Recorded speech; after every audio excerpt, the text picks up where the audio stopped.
Great. Well, welcome everyone. And I'm glad to say we've left the best session till last today. We're going to talk about the private markets and particularly how you navigate the funding ecosystem as a founder and get starting from the pre-seed and seed VC stage right through to funding bigger projects and going through to the big capital markets and the large equity and debt capital markets. We've got a fantastic panel here today, and I'm keen to just get this discussion going straight away. So I'm going to ask each panelist to introduce themselves when I come to you with the first question. And I'm actually going to go to Kojo first and say, if you're putting yourself in a founder's shoes, people say you should view fundraising as a full-time job. Is this actually true? It's a great question. And in my previous life, I was a chief operating officer for a startup, and then I also spent some time as a chief financial officer in an early stage company. And one of the things that I remember very closely from that time is when you're building a business, you put your whole life into it, and you think that the people on the outside should appreciate the business you've built for all the nuances, the technology, the insights, the innovation. And what you don't realize until either someone comes in from a friend or an investor shares with you that fundamentally, as a chief operating officer or the chief executive officer, when you're the leadership of a startup, especially in the beginning, you have to raise capital. And not just simply because, hey, that's what people do. It's the lifeblood of your business. Eventually, you're going to run out, unless you're independently wealthy. But outside of those individuals, you're going to run out of capital. And so you want to always be in the mindset that I'm raising capital. And it's not simply, hey, I'm 6 months, 3 months out for where I'm going to hit cash zero. It's a mindset of I'm always selling. That's such that your business is no longer impacted about having insufficient capital. And in fact, you're more focused on execution because your capital needs are always satisfied because you have this mindset that you always have to raise capital. That's great. Just to follow on, what is it about climate tech solutions that make it harder to raise capital in other technology sectors? Yeah, that is the mystery question, isn't it? So I started my journey in climate in 2011. I was at Google, and we built out a investment platform to invest in utility-scale solar and utility-scale wind. And I later moved on to Google's Moonshot Factory, where the same place where they invented the self-driving car, the Google Glass. My project was a renewable energy project there. And long story shortened, the biggest challenge around climate is the investing world for the past 20 years has made a tremendous amount of money investing in software companies. An internet company is just another way of saying a software company. And so they've developed tools and a mindset around how to value businesses through the lens of software. And climate is really about replacing dirty machines with clean machines, or creating new machines to pull carbon out of the atmosphere. And when you move into the mindset you're building a machine, you are really investing in hardware businesses. And early stage investors, it's changing now, but until recently, there really wasn't a depth of knowledge on how to manage the risk of investing in a business that is building widgets. And in fact, historically, most of that knowledge on how to manage risk has been in large corporates. And so if you go back in time, 5 years, 10 years ago, you'll see this depth of investment by corporates into startups. And when you look for just financial capital, such as we represent here on the stage, it wasn't really prevalent. And so the biggest challenge around climate is generally hardware. And the other piece that's also unique is that in many ways, as an investor, you're investing into a new regulatory environment. And you're always wondering, well, I'm an early stage investor, I'm investing for a 10-year horizon. I'm a growth investor, I'm investing for a 5-year horizon. And the question you ask yourself is, well, the regulatory environment that's created this market, is it going to be around in 5 years, 10 years? And you don't know how to quantify that. Now, our governments have gotten better about providing consistency in the policy side, and that's creating an environment for ease for investors to manage the risk. But historically speaking, a combination of the uncertainty in the regulatory environment and the nature of climate tech being generally hardware business has made it really hard to find investors who are comfortable investing in climate. And then you add in what we call Clean Tech 1.0 from 2007, where a lot of people lost their shirts. You just have this general fear about investing in climate. Now, I would argue that the SPAC market from the 2020s has really shown a light on the opportunities from an economic perspective on climate. And since then, you've started to see a growth in capital, both in the early stage and later stage of investing. So I'm going to pick up on Kojo's point on hardware and particularly focus on one hardware issue, which is capital intensity. And I'm going to come to Connor first to give the earlier stage VC perspective, and then Stephen to give the bank and perhaps the capital markets perspective. But Connor, for you, is capital intensity for hardware a huge issue? Thanks, Jim. And hi, everyone. I'm Connor Duffy from the Clean Growth Fund. We're an early stage climate tech investor that invests primarily in hardware businesses. And I think the direction of travel is really positive. Certainly when we look at the co-investor base that we can go out to now, there are many more funds around investing in hardware. And that's kind of been driven by this policy environment that supports it. But ultimately, if you spin things around and look at it from an innovator's perspective, and when we're talking to innovators, I think they still feel they have a much harder time compared to their software counterparts. And although things are definitely improving, it is more difficult for them. Our portfolio is, primarily hardware, and we have hardware investors on the panel here with us that I think is alleviating the issue of capital intensity. And now that policy is providing confidence to the much larger institutional pools of money, it's alleviating that problem somewhat. And Stephen, from a big bank's perspective, what's your view on capital intensity? Okay, hi everyone. I'm Stephen Poulter. Can people hear? The acoustics are a bit special here. Can people hear? Okay, great. So I run a business at Barclays that includes our sustainable impact capital portfolio, and that's where we've got this incredible mandate to invest £500 million in clean tech companies, similar stage to Connor. And in fact, as Connor mentioned, we've invested in a couple of transactions together. So capex heavy clean tech is not something we shy away from. Particularly because we are a bank. Although I'm on the VC, on the equity side, we obviously have a big balance sheet. So the points that Connor's made, Kojo made, I absolutely 100% agree with. And I'd say that the way that founders should deal with the challenge of a capex balance sheet intensive business is really about who you work with. So I think you need to hire in project finance capability into your leadership team. So you've got the expertise in-house. So when you're planning your milestones, when you're planning your business plan, you're really thinking about the structured finance market, asset-backed finance market, project finance market. Think about who's around your board table, on your advisory panel. So you've got expertise that you can really draw on. And of course, I suppose I would say this, but really think about who your investors are. And ideally, your investors have got pockets deep enough to follow on. Maybe you've got an infra fund as an investor, and they want to invest in a project scale or in particular assets if they're going to be developed in projects. Think hydrogen, think carbon dioxide removal, or grid scale batteries. Big projects. I think one of the reasons why Jim said, well, what's Barclays' perspective on it? Well, we've, in addition to having £500 million to spend on equity, we've also made a $1 trillion commitment for sustainable finance. So as an investor, just by example, what we try and do is bring the power of one Barclays together, and even though we just invest equity, we try and bring the skills and the expertise from around the bank to help our founders.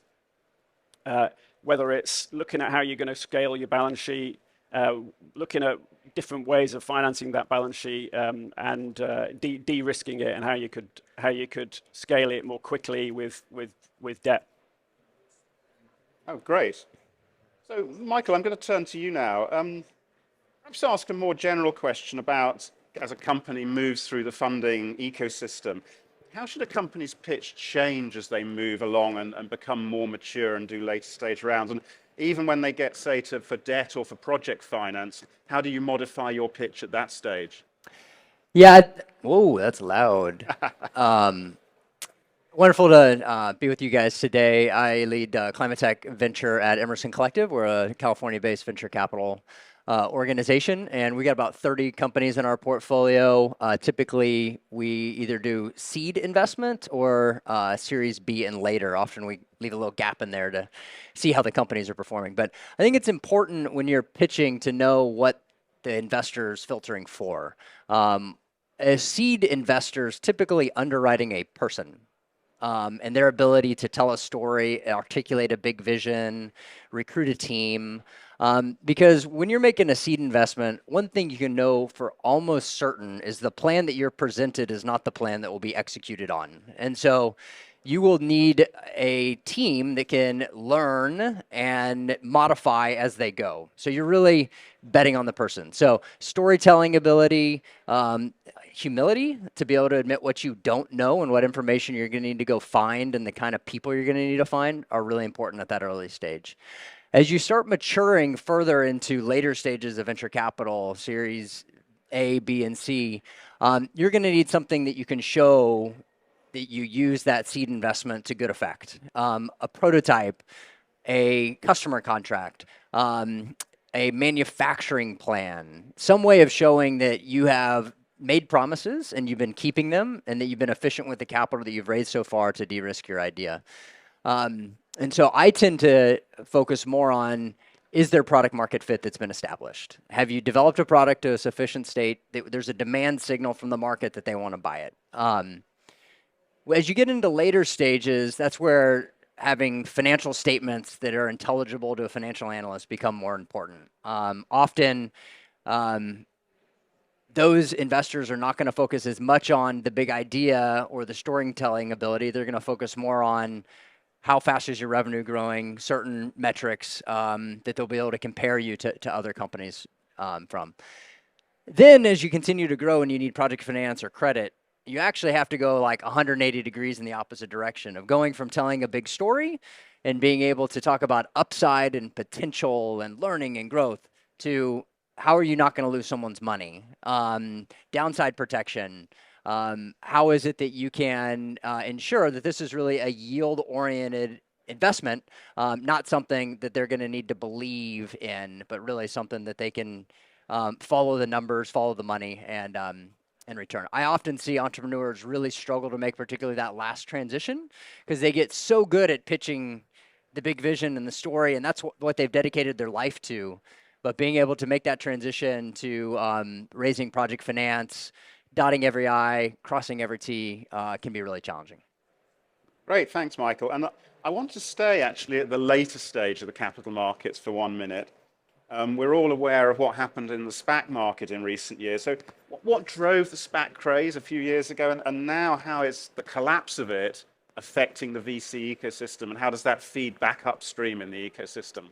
Yeah, so the SPAC craze was the intersection of a few market drivers that all happened at the same time. One of them was some extraordinary quantitative easing with COVID, flooding the system with liquidity. So a bunch of big institutional investors, I would imagine Barclays had some of this going on, were struggling to find places to park money.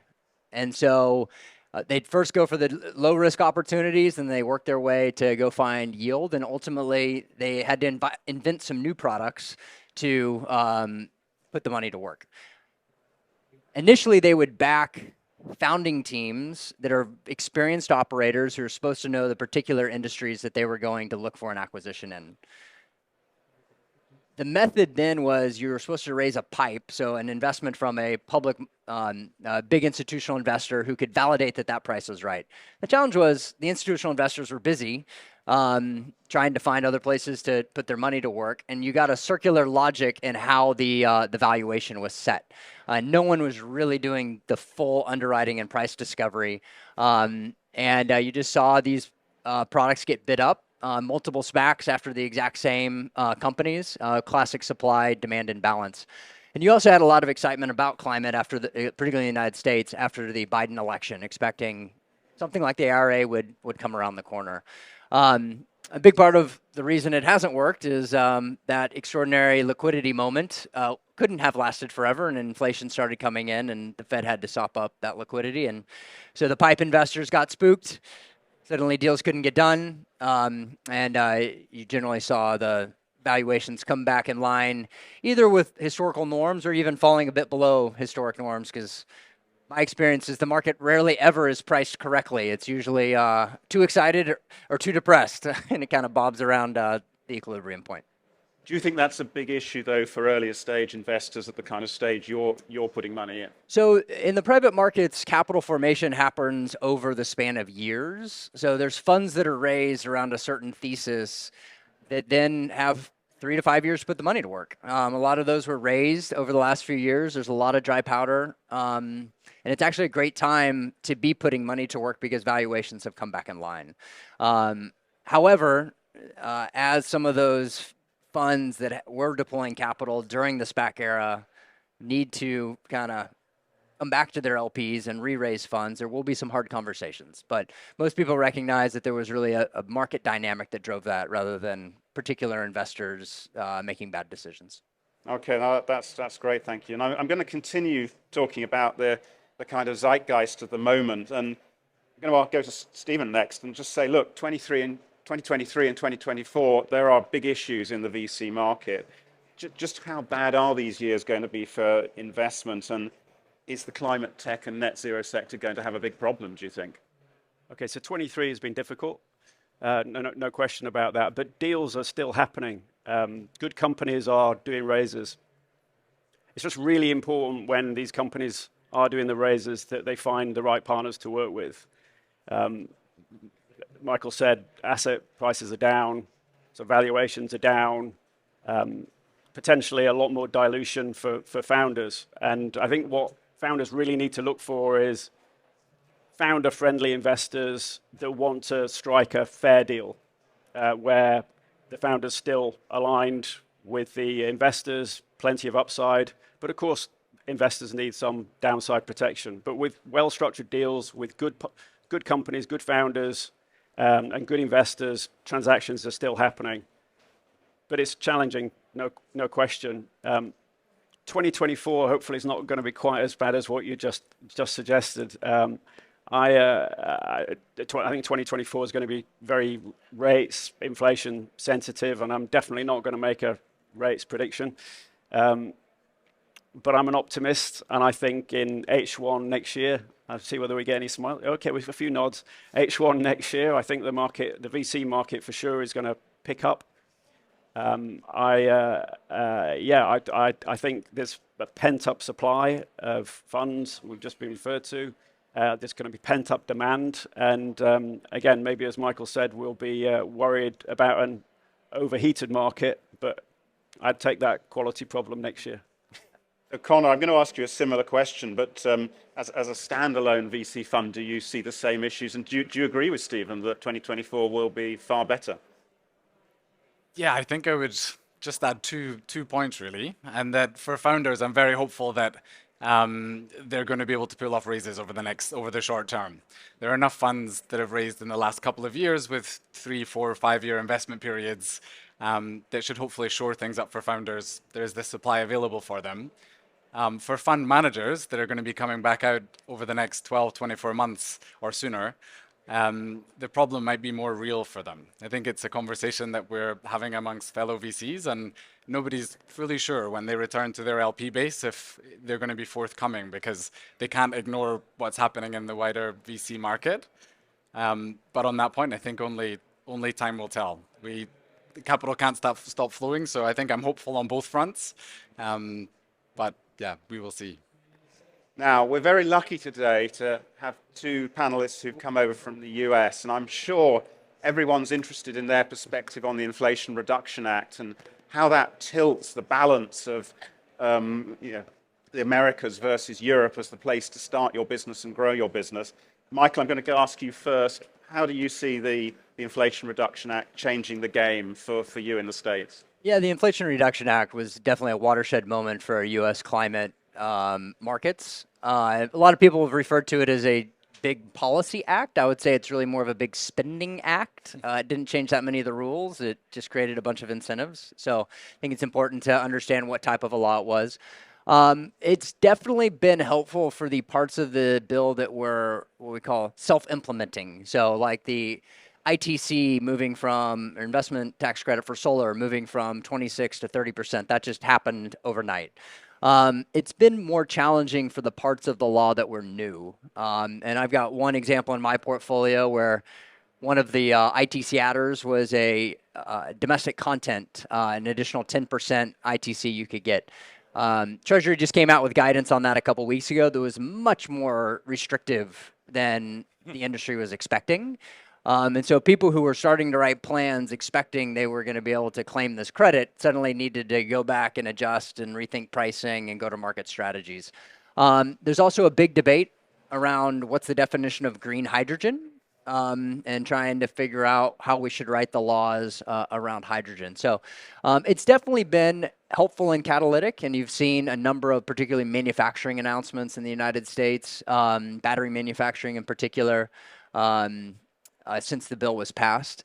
But anytime you have a big act like that that creates new things, there's a food fight that happens as you try and figure out exactly how they'll be implemented. I sometimes refer to it as the capital constipation era, where everyone's trying to wait and figure out, but can't quite move just yet. So, but they're moving through it. But it's a big backlog. It was a big bill. And Kojo, can you give us some examples of how the Inflation Reduction Act has changed your portfolio?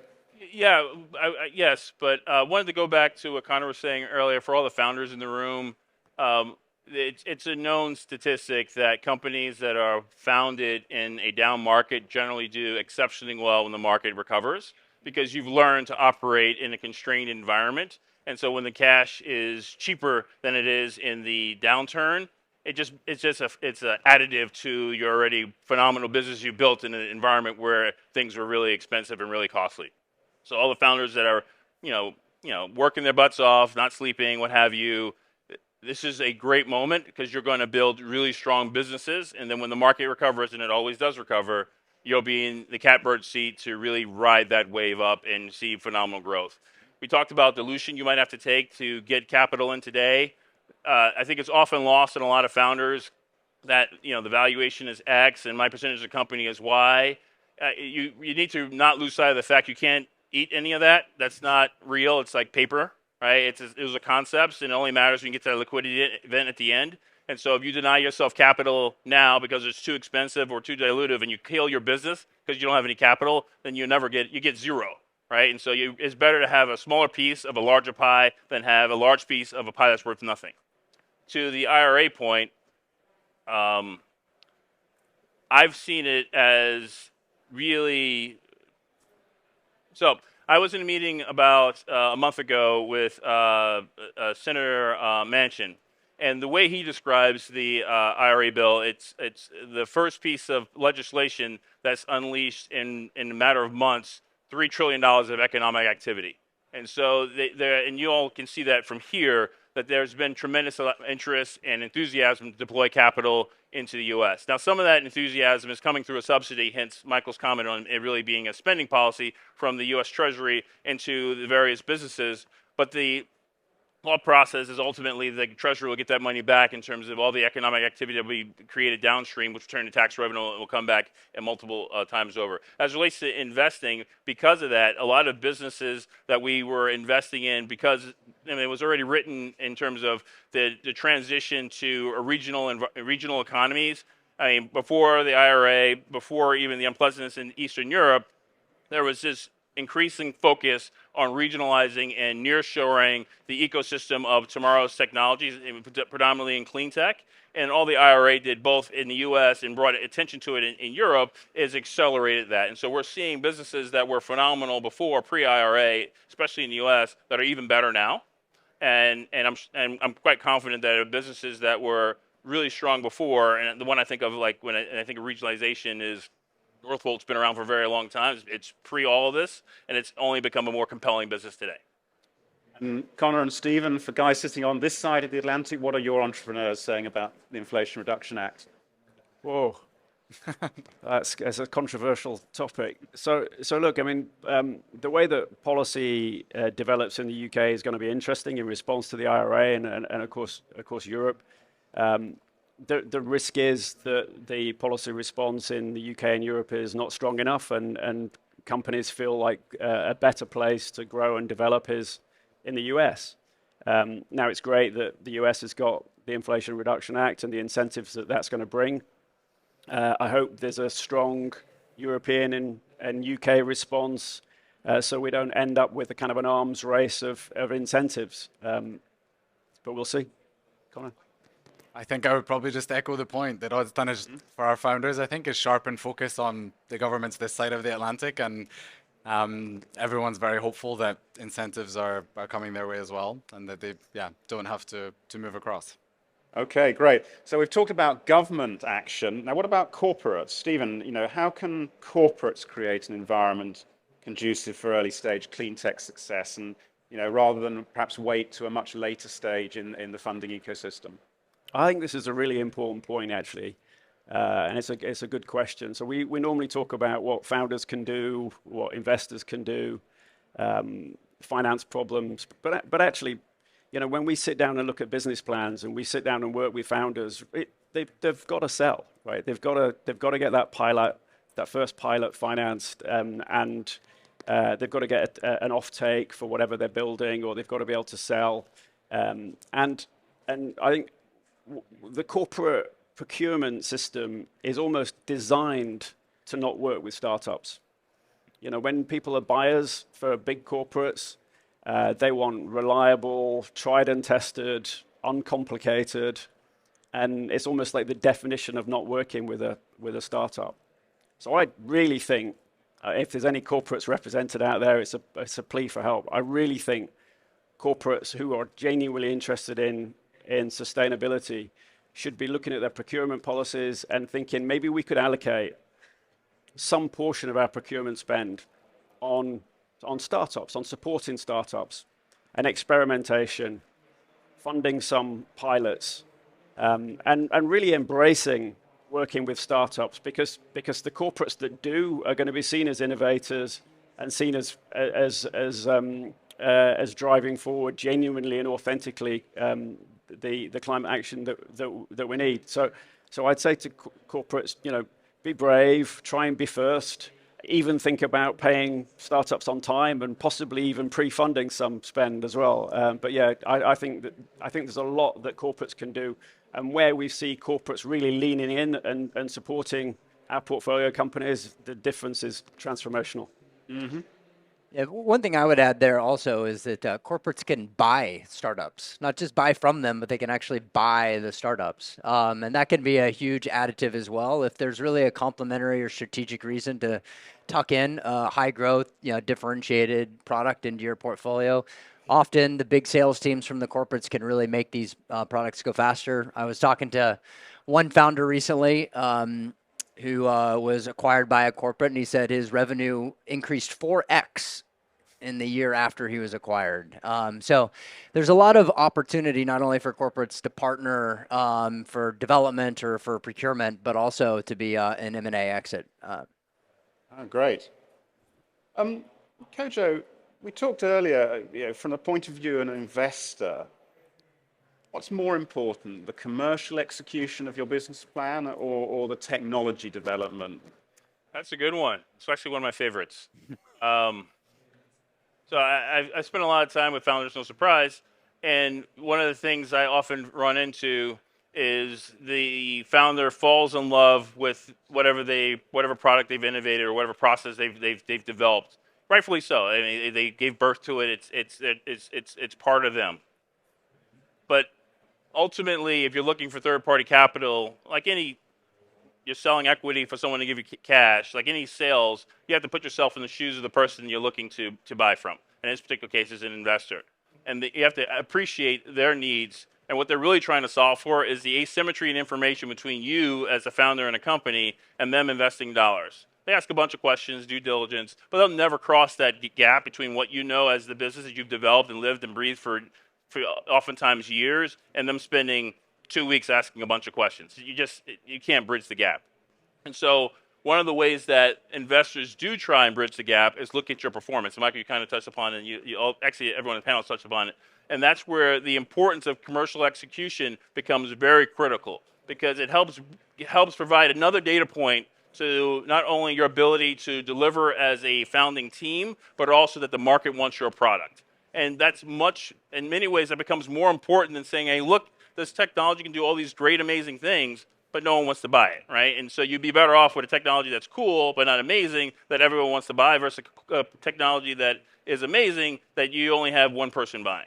And so, although you want to have, ideally, excel in both, that would be the perfect world, I would always gravitate further towards commercial execution than I would towards trying to make the penultimate technology whiz-bang widget. Okay, so we're into the last 5 or 10 minutes now, and I'm going to wrap up by asking each of the panelists to suggest one improvement we could make to that funding ecosystem, how we streamline and expedite the process. But we've probably got a couple of minutes to take questions from the audience, if there's any burning questions. Well, I'll start at the front. Please speak up. Oh, there's a mic coming, sorry. Hello, good afternoon. James Fitzgerald, co-founder of ecargobikes.com.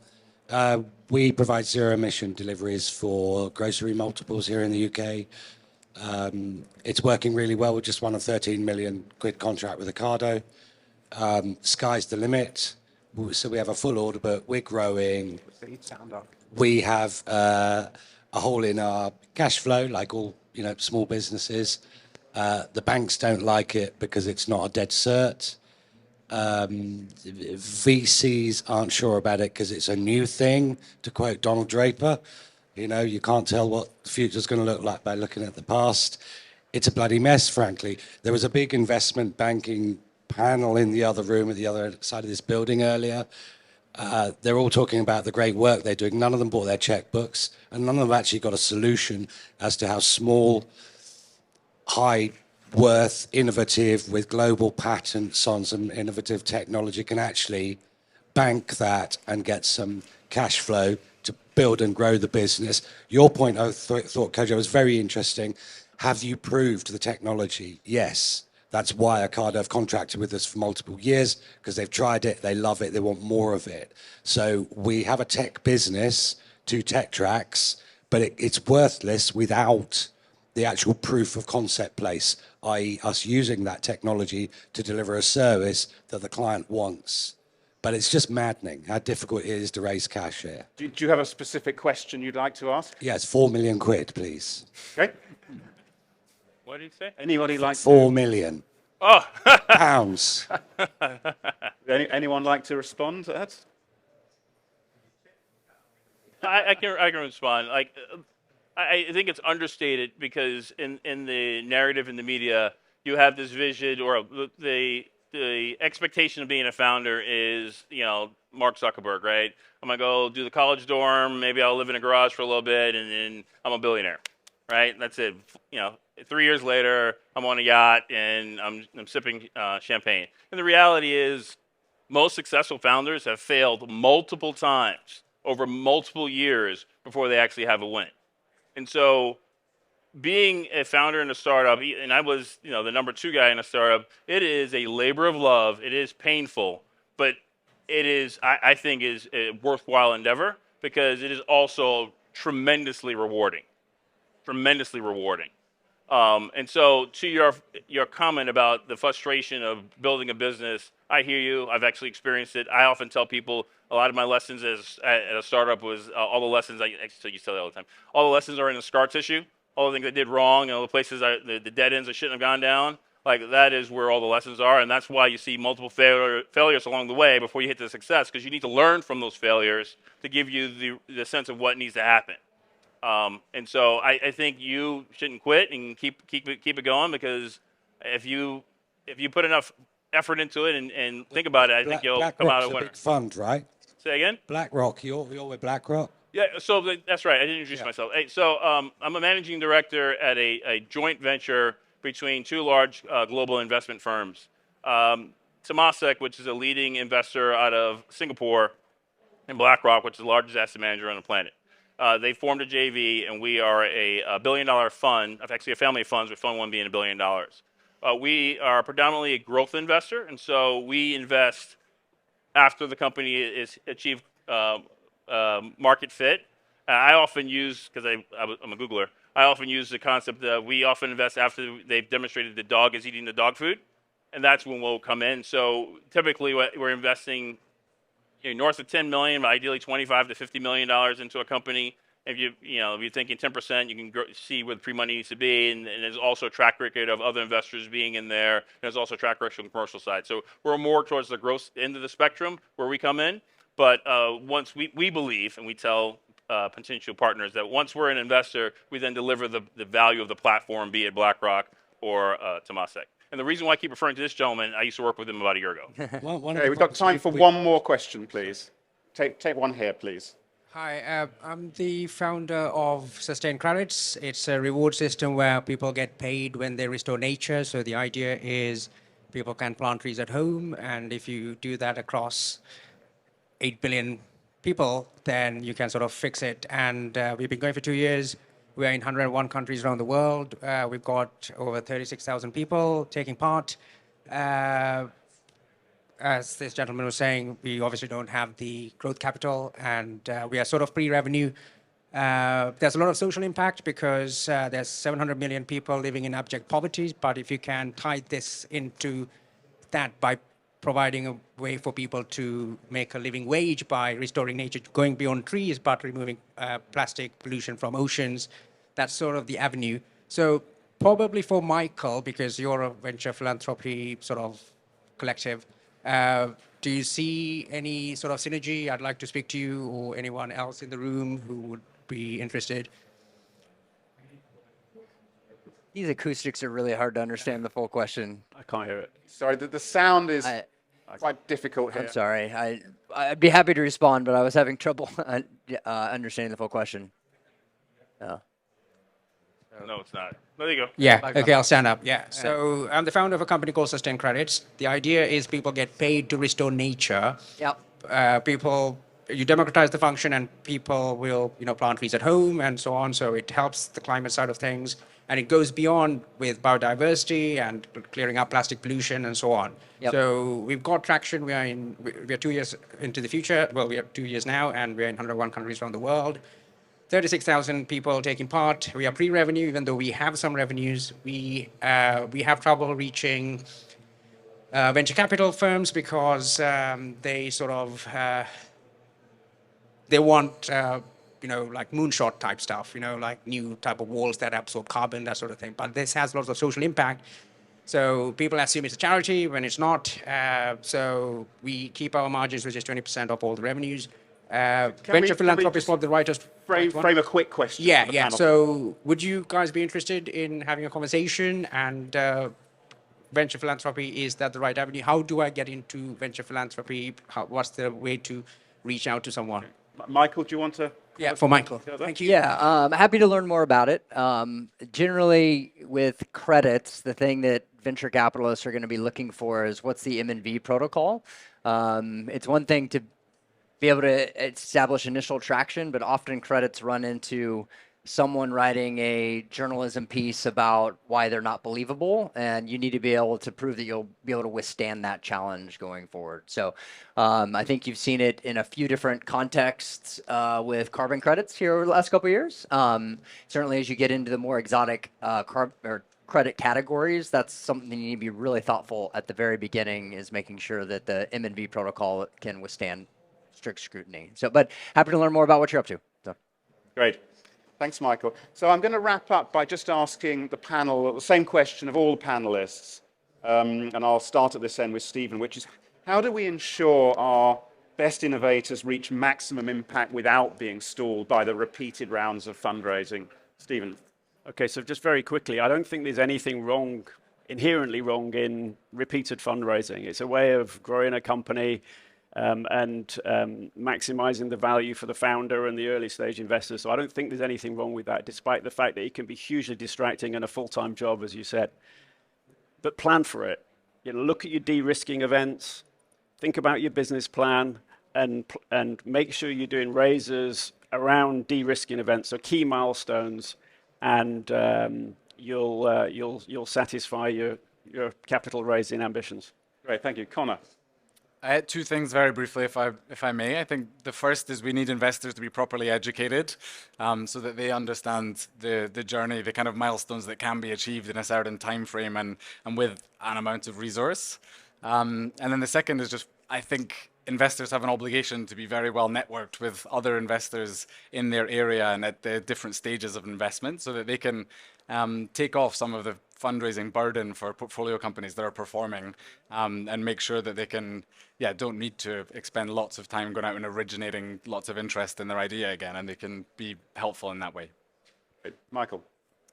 Yeah, one way the fundraising process I see often breaks down is you get a product that works and you want to sell it in a large contract, but the person you're selling it to needs a performance guarantee, and you're a startup and you've been very capital efficient and you don't have a giant balance sheet and you have no way of actually saying I'm good for it. And so some type of a technology performance insurance product where you can have access to that big balance sheet would really be helpful for being able to continue to scale up your revenue and thus be able to increment into the next layer of capital.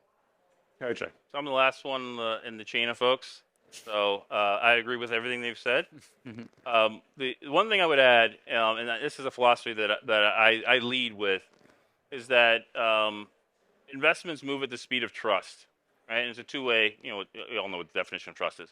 And so that means not only do you have to trust the people that you're asking to invest in your company, but they have to trust that you're a viable business and you're going to be there and it's not going to turn into a zero. And if you remember that it's not simply like, oh, I got to deal with this person to give me money, and it's like I'm actually looking for someone to be a partner, like I think you'll be fine. So like I said, I lead with transactions move at the speed of trust. OJ, thank you. Look, it's been a huge privilege to have such a great panel here at Innovation Zero in London. Please put your hands together for our panelists.